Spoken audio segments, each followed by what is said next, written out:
আল্লাহ তাআলা ধনী, তোমরা সবাই ফকির। আপনি আমি পুরো সমস্ত জাহানের সবাই গরিব।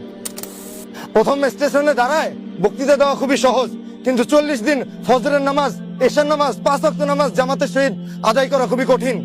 জিনা ব্যভিচার যখন ছড়া যাবে, জালেম বাদশা নিযুক্ত করে দিবে। জালেম বাদশা আমাদের উপর ছিল, ঠিক? লাখো কোটি টাকা দিয়ে আমরা এইটা ছাপাইতে পারছি, কিন্তু ওইখানে এক বস্তা ভাতের উপর মানুষের পাড়ায় যাচ্ছে। এইটার হিসাব আপনি আমি আলিয়াউমা তুজিজা কুল্লু নাফসিন বিমা কাসাবাত, প্রত্যেকটা নফসের দিতে হবে।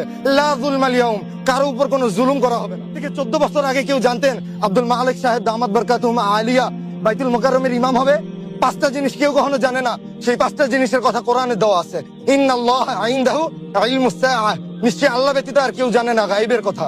ওয়া ইউনাজ্জিলুল গায়ব, বৃষ্টি কয় ফোঁটা পড়বে, কখন পড়বে, আল্লাহ ব্যতীত কেউ জানে না। ওয়া ইয়ালামু মা ফিল আরহাম, আরহামে মায়ের গর্ভে কি আছে আল্লাহ ব্যতীত কেউ জানে না। যতই সিটি স্ক্যান করাও আর যতই যাই করাও, আমাদের একটা সীমা দেওয়া আছে, সীমা লঙ্ঘন করতে পারি না আমরা। জনগণের সার্বভৌমত্বকে মানি না। অধিকার আল্লাহ তাআলার, ক্ষমতা আল্লাহ তাআলার। আল্লাহুল গনি ওয়া আনতুমুল ফুকারা, আল্লাহ তাআলা ধনী, তোমরা সবাই ফকির। আপনি আমি পুরো সমস্ত জাহানের সবাই গরিব।